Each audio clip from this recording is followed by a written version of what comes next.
누가복음 1장 17절을 한번 함께 보겠습니다. 또 그가 엘리야의 영과 권능으로 그분보다 앞서가서 아버지들의 마음을 자식들에게 돌아오게 하고 불순종하는 자들을 의인들의 지혜로 돌아오게 하여 주를 위해 예비한 한 백성을 준비하리라 하니라. 그가 와서 아버지의 마음을 가지고 와서 뭐 한대요 지금? 불순종하는 자들에게 의인들의 지혜로 돌아오게 한다는 거예요. 이게 무슨 말이에요? 그러면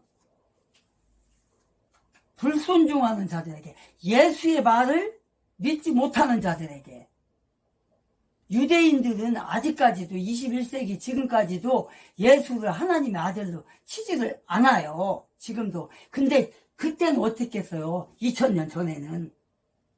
예수님 당신은 어떻게 했느냐고요. 제사장들과 바리새인과 사두개인들이 불순종했잖아요. 안 믿었잖아요. 배척을 했잖아요. 지금 그 말이에요 지금. 17절에 엘리야의 영과 권능으로 그분보다 앞서 아버지들의 마음을 자식들에게 돌이키게 하고 불순종하는 자들을 의인들의 지혜로 만들겠다. 의인들의 지혜. 의인은 뭐예요? 의인. 죄가 없는 걸 얘기하는 거잖아요. 그런 사람으로 만들겠다는 거예요. 불순종하는 사람들을 돌아오게 했다는 거예요. 돌아오게. 아버지들의 마음을 자식들에게 돌아오게 하게. 돌아오게. 누가복음을 이렇게 기록하고 있단 말이에요. 이분이 바로 요한이고 말라기가 말하는 분이 바로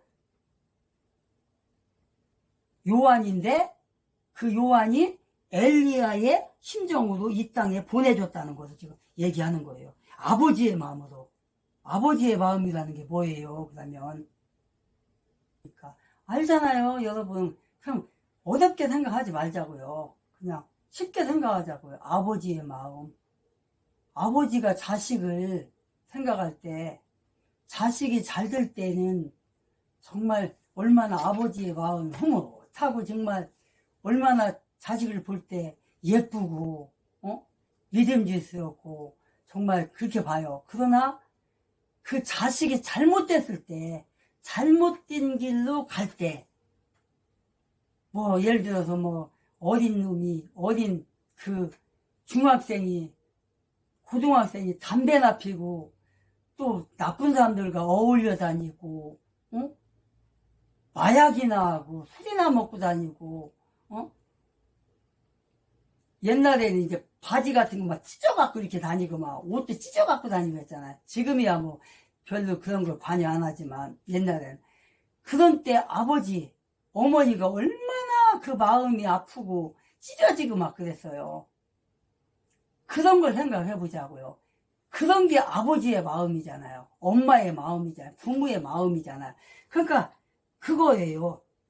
엘리야의 심정으로 온 이 침례 요한이 그런 마음으로 와서 어떻게 했다는 거예요. 정말 그 엘리야가 아하방과 지난번에도 설명했던 것처럼 아하방과 이세벨의 그 악행 우상 숭배를 하면서 그냥 선지자들을 막 죽이고 가두고 핍박을 하고 이랬었다는 거예요. 응? 그런데도 불구하고 그 엘리야는 이세벨과 아합에 맞서서 용감하게 싸웠다는 거예요. 응? 우상 숭배를 하는 그를 꾸짖으시고 이렇게 했다는 거예요.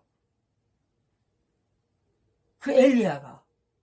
그래서 이 그 엘리야의 심정을 가진 요한이 이제 왔다는 거예요. 와갖고 요단강에서 막 가르치고, 광야에 가서 막 가르치고, 막 왕까지도 가서 막 혼내키고 막 그랬잖아요.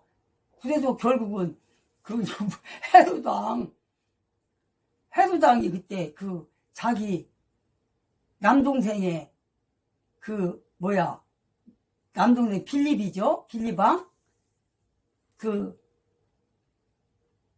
남동생의 부인과 정군이 나가지고, 이렇게 해가지고 이혼을 하게 만들어가지고 자기하고 살고, 그것이 간음이라고 막 외치고 막 그랬잖아요. 엘리야의 심정으로 막 그렇게 한 거예요. 결국은 어떻게 됐어요? 죽었잖아. 결국은 그래서 심지어 요한을 헤로당이 죽여버렸잖아요. 지난번에도 제가 사도행전인가에서 설명을 했는데, 그 요새 같은 그곳에서 가둬놓고서 1년 동안 가둬놓고 보초를 세워가지고 앞이 아니면 사방이는 삼광이죠. 사방은 네 군데를 얘기하는 거. 삼방 가로막혀가지고 다른 데는 못 도망가. 앞으로밖에. 거기에 보초를 딱 세워놔갖고 군대도 보초를 세워가지고 도망도 못 가. 그런 데도 갇혀 있었던 거 아니에요. 1년 동안을. 그렇게 했다가 나중에 이제 처형당하는 거 아니에요. 아마 목사님들한테 저희가 지금 이 스터디 하는 거, 이 말은, 이런 설교는 못 들어봤을 거예요. 갇힌 지 1년 만에 이렇게 죽었다 하는 거. 그리고 지난번에 제가 뭐라 했어요. 헤롯의 아내가 심지어 요한의 머리를 쟁반에다가 접시에다가 그 딸이 갖다 준 거 아니에요. 그러니까 그걸 갖고 가서 막 머리에 죽은 사람 그 머리 자른 거 거기다 막 바늘을 막 찌르고 막 그냥 화가 안 풀리니까 그 요셉의 혀를 그냥 잡아 억지로 꺼내가지고 막 거기다 바늘로 막 찌르고 이런 사건들이 있었단 말이에요. 역사적으로. 근데 이제 여러분들은 목사님들에게 그런 설교는 못 들어봤을 거예요. 초등 아무 스터디 서밖에 얘기 안 하니까 그런 사건들이 있었단 말이에요. 그래서 엘리야가 다시 올 것이라는 서기관들의 견해와 같이 그 제자들이 어떻게 했다는 거예요. 그걸 믿었다는 거예요. 그 제자들도 잘못된 그런 거를 생각을 갖고 있었다는 거예요. 그러니까 문자적으로 생각을 하니까 이런 거예요. 문자적으로. 그래서 성경은 문자적으로 봐야 되는 것도 있고 영적으로 봐야 되는 것도 있어요. 그래서 이제 저의 지인들 중에서 이제 예를 든다면 제 지인은 이제 안 믿는 사람도 있고 믿는 사람들도 있을 거 아니에요. 근데 이제 믿는 사람들 중에 또 같이 신학 공부를 했던 그 선후배들하고 대화할 때 문자적으로 풀어야 할 게 있고 그것도 영적으로 해석해야 할 게 있다라고 그런 거하고 많이 이제 이렇게 대화들을 많이 나눠요. 이걸. 근데 이제 그 일반 신학 공부를 한 사람도 그런 사람이 있더라고요. 제 지인들 중에서. 다 영적으로 푸는 거예요. 다 영적으로. 특히 그런 사람이 한 분 있었는데, 강모 목사님이라고 있었는데, 그 다음에 또, 한 분은 또 누구더라? 있었어요. 그분들은 모든 걸 다 영적으로 푸는 거야. 그게 아니라게도. 그래서 저는, 그게 아니다. 문자적으로 봐야 될 게 있고, 영적으로 해석해야 될 게 있다. 그래서 저는 이제, 퍼센트로 따졌을 때, 성경. 그러니까 이제, 저는 이제 신학을 했으니까, 성경 전체로 따졌을 때도 마찬가지지만, 특히 신학 같은 경우는, 구약은 다 거의가 전쟁사니까, 구약은 전쟁사고 그 대언자들의 하나님의 말씀을 받아서 왕들에게 막 이렇게 당신들이 이걸 준비 안 하면은 큰일 난다, 나라 망한다 그랬을 때 막 호세야라든가 예레미야라든가 그 다음에 또 엘리야라든가 엘리사라든가 이런 사람들이 다 몰아간 거예요. 예레미야라 이런 분들이 왕한테 전쟁 준비가 해야 된다. 그리고 당신들이 외국에서 수입한 그때 당시에도 지금처럼 외교는 했잖아요. 외교. 전 세계가 다. 이스라엘이라는 나라에서 인접해 있는 나라들과 외교를 하잖아요. 옛날에는 똑같은 거예요. 2000년 전이나 3000년 전이나 지금이나 똑같은 거예요. 외교. 그래갖고 서로 팔고 사고, 인도 같은 데는 이제 이런 향유품이 이제 향 있잖아요. 몸에다 뿌리는 여자들. 이런 게 이제 발달한 나라들이라. 거기 가서 그런 거지. 이스라엘 나라에서 그걸 사오고 또 이스라엘에서는 또 다른 걸 또 팔고 이런 것들. 응? 그런데 그러면서 특히 솔로몬 시대 때 솔로몬은 외교를 많이 했어요. 그래서 외교적으로 마누라가 몇 명이야. 몇천 명이야. 몇천 명. 그런데 그 마누라들을 정치적으로 결혼을 한 거예요. 정치적으로. 외국 왕과, 그러니까 친화를 하려고. 그래서 솔로몬 시대 때는 전쟁이 없었잖아요. 그런데 거기서 외국의 왕들의 딸들을 아내로 맞이하다 보니까 그 사람들이 우상을 갖고 왔단 말이에요. 그래갖고 우상숭배를 한단 말이에요. 지금 이세벨도 마찬가지예요. 이세벨, 예. 아합의 왕도 마찬가지예요. 외국 여자이기 때문에. 바알 신이라든 그걸 갖고 온 거 아니에요. 아세라 신을. 그래갖고 와서 그걸 퍼뜨렸던 거 아니에요. 그래갖고 자기가 갖고 지려온 그 바알 신을 안 믿으면 죽이고 막 이랬던 거잖아요. 그건 역사라고요. 그건 역사. 진짜 죽인 건 역사잖아요. 그 다음에 우리가 흔히 얘기하는 이스라엘 백성을 유태인을 독일 사람들이 600만 명을 죽였다는 거, 그것도 역사잖아요. 그게 성경에는 그게 안 나오지만 신학적으로는 나와요. 그게 우리 다 배웠어요. 성경에는 안 나오지만. 근데 성경에도 그걸 말씀하시는 데가 있어요. 언제 그걸 예고를 하냐? 예수님이 빌라도의 법정에서 불법적인 재판을 받을 때 뭐라겠어요? 그때 유대인들이 예수님을 향해서 예수님을 십자가에 못 박거나 할 때, 그리고 또 누구요? 그 강도였던 있어요. 하여가 그 사람을 빌라도가 이 사람을 놔주냐 예수를 놔주냐 하니까 그 강도를 놔주라겠다. 살인범을. 그때 이제 그 빌라도의 법정에서 무슨 얘기가 나오냐면, 이 죄를 나는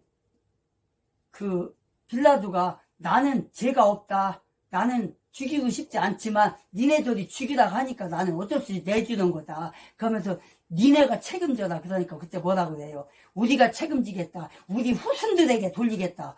이런 말이 나와요. 성경에 보면. 자, 그렇게 해서 몇 대 후 지나서 어떻게 됐어요?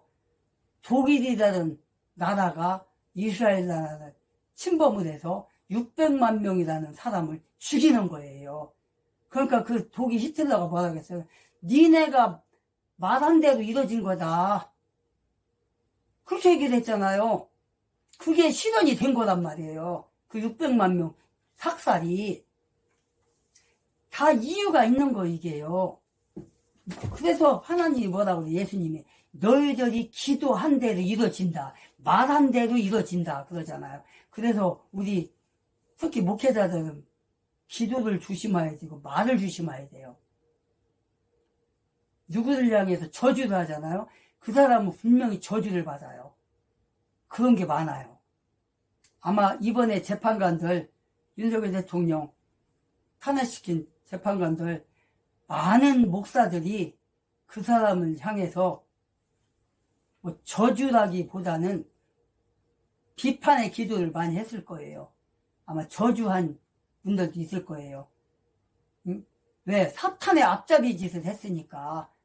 사탄의 앞잡이 짓 하면 어떻게 돼요? 사탄의 앞잡이의 길을 가는 거지. 그러면 어디로 가요? 종국적으로. 지옥 가는 거야. 저들은 그렇게 되는 거예요. 저들에 대해서 안 되면 후손에 대해서 그게 나타난다고요. 왜 그래요? 정직한 재판을 안 했잖아요. 지금 예수님 얘기가 그거잖아요. 예수님 빌라도의 법정에서 불법적인 재판을 받은 거 아니에요. 그래갖고 결국은 무슨 죄로 죽었어? 빌라도가 로마법의 최고의 형벌이 뭐예요? 십자가에 못 박혀 죽이는 것이 당시의 최고의 악한 정치범에게 죽이는 그 판결이거든요, 그게.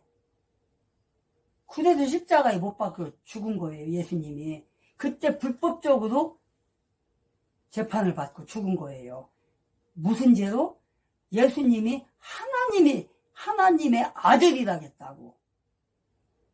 그러니까 유대인들이 그때 제사장이 그랬잖아요. 빌라도가 너는 그 사람 누구냐? 네가 너를 누구라고 부르냐? 그러니까 응? 저들이 말하는 네가 하나님의 아들 맞냐? 그랬더니 누가 너한테 말을 해서 말하는 거냐? 네 말이 맞다 그러잖아요. 그러니까 뭐래요? 예수님 인정을 한 거야. 하나님의 아들이라는 거. 그러니까 유대인들이 뭐라고 그래요? 제사장들이 자, 저놈이 다른 말 이제 들을 필요도 없다. 저놈이 지 입으로 시인했다. 자기가 신이라고 하나님을 모독했다 그러잖아요. 그걸 위해서 죽여버린 거예요. 그렇게 불법적인 재판을 받아서 이번에 윤석열 대통령이 그런 거예요. 지금 윤석열 대통령이 비유하자면 그렇게 죽은 게 윤석열 대통령이에요. 불법적으로 그렇게 죽었어요. 자, 그럼 한번 진짜 윤석열 대통령이 불법이 아닌가 한번 보자고요. 이거는 허영교수, 경희대 허영교수 헌법학자가 헌법재판소를 만드는 분이 문영배에게 경고한 거예요. 당신이 이런 잘못을 했다. 뭐라겠냐? 문영배 체제 헌재의 적법 절차 훼손 사례 이렇게 허영 교수가 그랬어요. 그러면서 뭐라겠냐? 응? 이렇게 얘기를 했어요. 소추 안에서 내란죄 빼달라는 국회 측 요구 수용한 것이 잘못이라겠어요. 그렇게 하면 안 된다겠어요. 왜냐? 형사소송법 298조 위반한 거라겠어요. 허영 교수가 그랬다니까요. 그 다음에 당사자 동의 없이 검찰 신문 조서를 증거 채택한 것이 죄다. 그건 아니다. 그렇게 하면 안 된다. 그게 뭐라겠어요. 그러면서 헌법재판소법 40조 위반한 거다. 이렇게 얘기를 했어요. 누가? 허영 교수가. 누구에게? 문영배에게. 그 다음에 세 번째 뭐라겠어요? 마은혁 관련 심판 와중에 민주당의 사후 추인 제공 이게 불법이라겠어요. 그러면서 뭐라겠냐면 헌재와 민주당 짬짬이 의혹 이렇게 얘기를 했어요. 불법이라는 거죠. 허영 교수가 됐다니까요. 그 다음에 피소추인 7일 답변 기한 보장 없이 공판 기일 지정 이게 또 위반이라는 거예요. 뭐 위반이라는 거? 이거는 헌재법 29조 형소법 266조 위반했다고 얘기를 해요. 왜 그래요 이게? 7일 답변 기한 보장 안 했잖아요. 기한을 답변 보장 안 했잖아요. 누가? 문영배가 안 하고 그냥 강제로 했잖아요. 왜 그랬어요? 자기네들 퇴임할 날 열 만나면 빡빡빨리 진행하려고 했던 거 아니에요. 그러니까 허영 교수가 이 말을 한 거예요. 그 다음에 또 뭘 하겠냐. 피소추인 측과 협의 없이 8차까지 변론 기일 지정한 거. 이게 불법이라는 거예요. 이게 무슨 불법? 정치 편향 및 불공정 논란. 이렇게 얘기를 했어요. 왜 그래요? 이게 재판이 끝나잖아요. 그러니까 재판하기 전에 며칠 날 하겠습니다. 이날 어떠세요? 피소추인하고 그럼 윤석열 대통령 측하고 상의를 가야 돼요. 아니 이재명이 보라고. 이재명이 항상 재판관하고 재판 판사하고 뭐라고 그래요. 이때 기한을 잡으려고 하는데 어떻습니까? 하겠습니까? 그럼 이재명이가 하겠습니다. 안 하겠습니다. 아 그때 나 시간이 안 됩니다. 그럼 언제가 좋습니까? 그러면 이재명이가 뭐라고 그래요. 이날이 좋겠습니다. 그럼 그때 하겠습니다. 이렇게 하잖아요. 근데 이재명이한테는 적극적으로 그걸 해줬는데 대통령인 윤석열 대통령한테는 이걸 전혀 안 했다는 거예요. 몇 차까지? 8차까지 변론을 강제로 지정을 한 거예요. 8차까지. 그렇게 갖고 진행했잖아요. 그러니까 이게 정치적 편향성 및 불공정한 논란이라는 거예요. 허영 교수가 이렇게 말을 했어요. 경희대 헌법학자가. 그 다음에 국회 측 수사 서류 송부 총탁 수용 안 되는 거 이게요. 이게 헌재법에 있어요. 헌재법 32조 단서 위반했다는 거예요. 몇 조? 헌재법 32조 단서 위반. 왜 그래요? 이게 무슨 말이냐면 헌법재판소에서 직접 조사를 해가지고 수사를 해야 된다는, 재판을 해야 된다는 거예요. 근데 국회 측에서 그 수사 서류를 송부 촉탁이라는 게 뭐예요? 국회 측에서 해놓은 거를 가져가는 거예요. 헌법재판관이. 그걸 갖다 하려고. 근데 그건 안 된다는 거예요. 그건 못하게 돼 있는 거예요. 그럼 어떻게 해야 돼요? 헌법재판소에서 직접 누구를 불러야 돼요? 거기에 관여한 사람들. 그럼 누구냐? 홍장원, 곽종건, 그 다음에 국회의원 김병조, 그 다음에 또 있었잖아요. 박선원이, 그 다음에 박범계, 그 다음에 여인영인가? 이 사람들하고, 그 다음에 또 누구 불러야 돼요? 군인들 그때 계엄령 할 때 몇백 명이 참여했잖아요. 그 사람들을 다 불러야 되는 거예요. 헌법재판소로. 그렇게 하고 그 사람들한테 증인으로 세워서 말을 들어야 되는 거예요. 그게 수사예요. 재판. 그걸 해야 되는데 그걸 안 하고 국회 측에서 송부해달라. 그거 갖고 하겠다 한 거예요. 자, 왜 그래요? 그렇게 하려면 국회 측에서 안 받고 그 증인들을 부르려면 몇백 명을 불러야 되니까 6개월 갖고 안 되는 거야. 6개월 갖고. 그런데 문영배하고 이선민은 언제 가야 돼요? 4월 18일에 가야 되잖아. 그러니까 그거에 맞춰서 윤석열에서 탄압시키려고 이거를 안 했던 거예요. 그러니까 허영 교수가, 경희대 허영 교수가 그건 안 된다. 시간이 얼마나 걸리든 그건 해야 된다. 그랬던 거예요.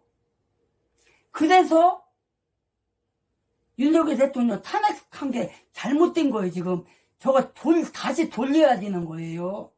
증인신문 때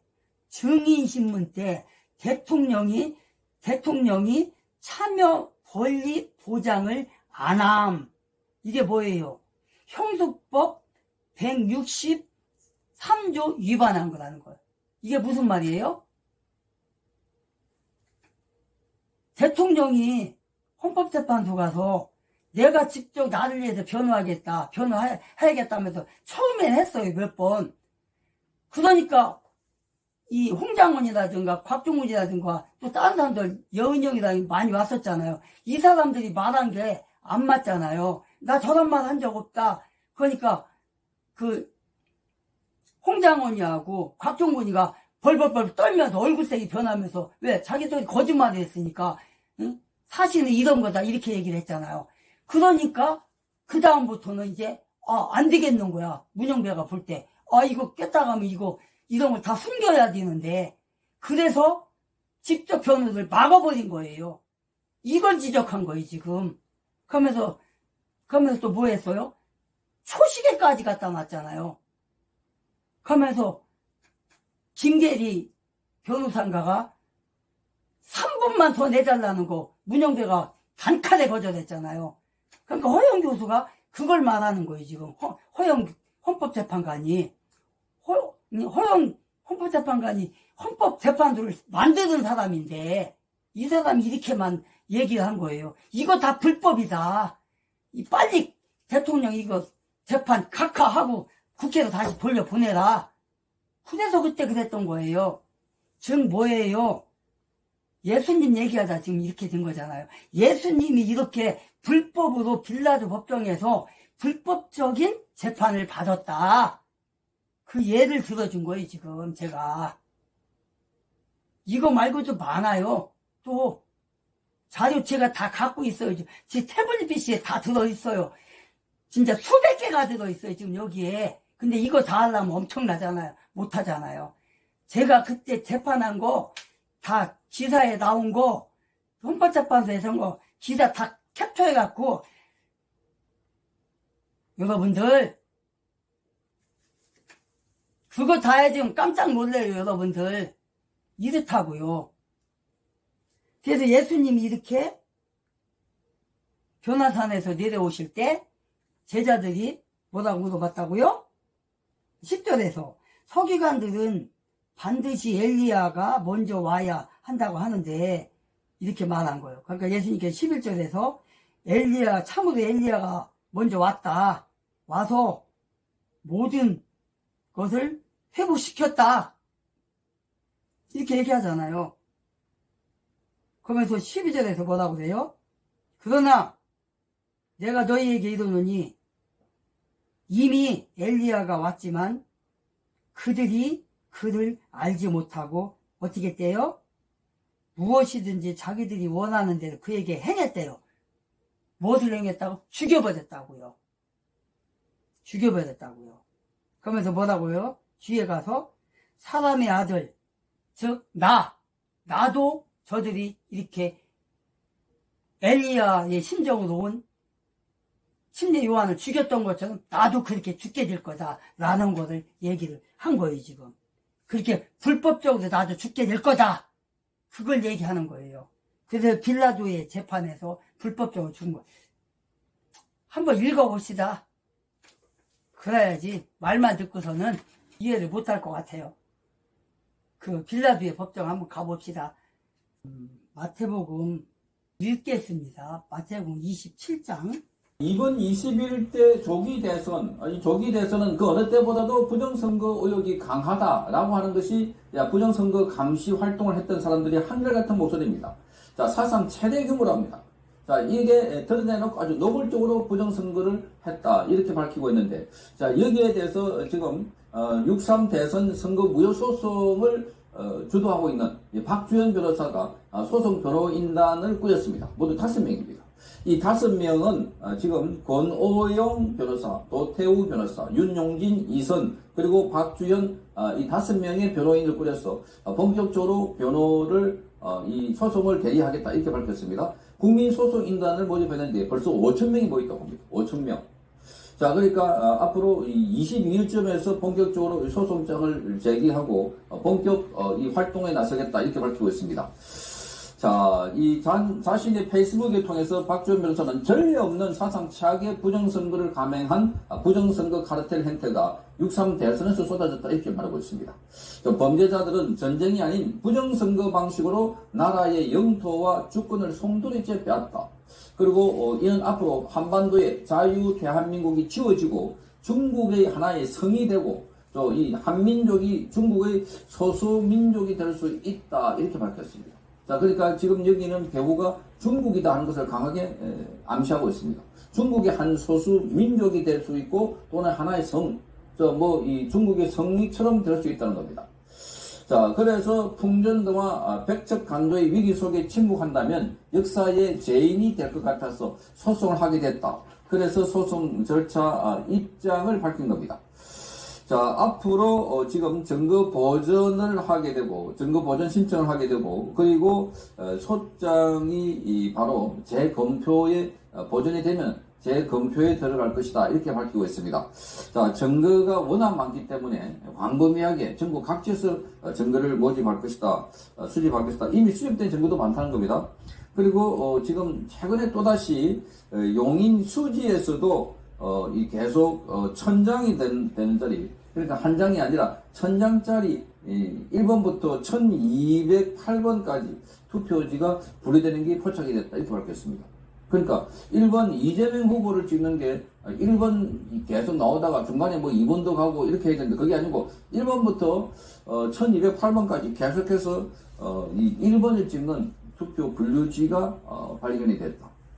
자, 지난번에 한번 3000장까지도 발견됐다 했죠. 분류할 때 1번부터 3000 몇 장까지.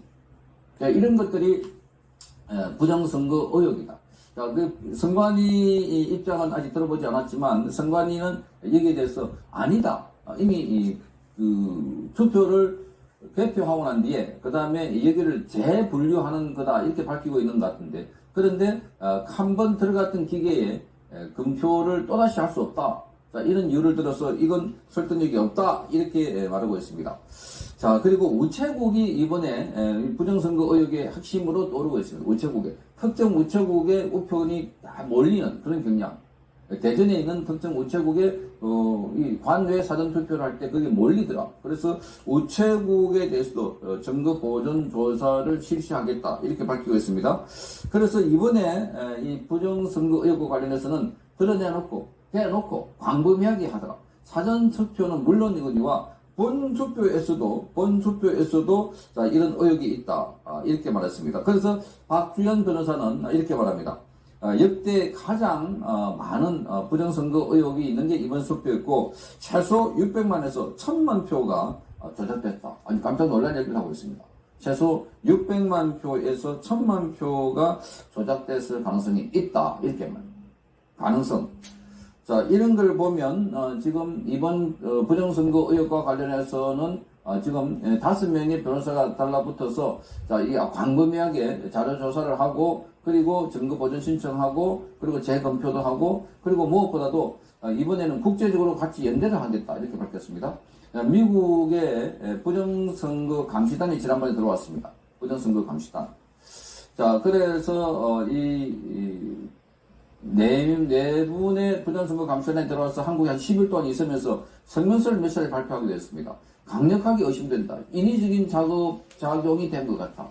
그래서 여기 한국에서 선거를 할 때 투표 관리관이 직접 도장을 찍지 않고 이미 인쇄돼가지고 관리관의 서명 날인이 인쇄돼 나오더라. 이건 있을 수 없는 얘기다. 이렇게 밝히면서 한국에서 발표된 여러 가지 상황들, 사전투표 때 이미 투표를 기표해가지고 우편 봉투 안에 집어넣는데 안에 집어넣은 봉투 보니까 이미 이재명으로 기표되어 있는 투표지가 있더라는 겁니다. 그게 그 당시에는 자작극이다 했는데 지금 자작극이라고 그 누구도 발표하지 않고 있습니다. 자작극으로 의심된다라고 하면서 선관위가 둘러댔는데 지금 그게 만약에 자작극이라면 엄청난 사건이기 때문에 벌써 이 사건이 나와야 됩니다. 그런데 수사 결과를 발표하지 않고 있습니다. 그러니까 그 상관인들이 성명서를 발표했습니다. 자작극이 아니라는 겁니다. 강한 의혹이 있는데도 불구하고 선관위가 소극적으로 나온다 이렇게 밝히고 있습니다. 자, 그래서 지금 국제선거감시단과 함께 공동으로 활동하고 또 그래서 여기에 이 부정선거 의혹과 관련해서 소송할 때도 그들과 연대해서 활동을 할 것이다. 연대해서. 자, 그래서 지금 이 사건은 앞으로 대한민국 선거에서 이재명 정부의 정통성 이것은 미국에서도 굉장히 의혹을 제기 많이 했습니다. 미국에서도 이 문제를 제기해가지고 그래서 이 스티브 배넌이라고 하는 사람이 워룸을 통해서 한국의 부정선거 의혹을 한국에 왔던 미국의 감시단 인터뷰를 통해서 광범위하게 중국에 개입돼 있고 의심되고 이건 진짜 위험한 상황이다 이렇게 보도했던 이런 상황들입니다. 그래서 한국이 지금 부정선거로 이재명이 당선됐다라고 하면 이게 얼마나 참기스러운 일인가. 그러니까 한국은 자기 나라 선거도 제대로 관리하지 못하는 그런 나라로 낙인 찍힐 수 있는 그런 우려가 제기되고 있습니다. 그런 우려가 제기되고 있습니다. 그래서 선관위도 적극적으로 여기 협조를 해가지고 부정선거 의혹, 지금까지는 다 의혹인데 이 의혹을 규명할 수 있도록 적극 협조를 해라. 협조를 해라. 그리고 무엇보다도 부정선거 관련해서 당사자인 이 김문수 후보가 적극 나서가지고 여기도 대응을 해야 된다 하는 이야기가 나오고 있습니다. 대응을 해야 된다. 그러니까 후보의 불복을 선언하거나 또는 무효로 천명해라. 이렇게 이 선거 운동을 부정선거 운동을 하고 있는 사람들은 밝히고 있습니다. 그런데 김문수 후보는 이미 관련된 선거에서 그날 저녁에 개표를 할 때 승복을 한다고 밝혔습니다. 이게 이제 보통 선거할 때 어느 선에 지나면 개표가 어느 선에 지나면 상대방은 승복을 하고 또 당사자에게 축하를 해주고 이게 전통처럼 되어 있는데 그러다 보니까 이재명은 이 증거는 전혀 부정이 아닌 것처럼 이렇게 말하고 있는데 진짜 이 부방대를 비롯해서 많은 사람들은 이번 선거만큼 노골적으로 해먹은 선거는 없다 이렇게 말하고 있습니다. 이재명으로서는 절체절명이었습니다. 본인이 대통령이 안 되면은 그야말로 감옥에 가고 평생 썩어야 되는 거니까 그래서 이런 의혹이 제기되지 않았을까 이런 부정 의혹이 많이 나오지 않았을까 하는 생각입니다. 자, 이 5명의 변호인단이 선임돼서 새롭게 출발한다고 하니까 이들의 활동을 기대해 봅니다.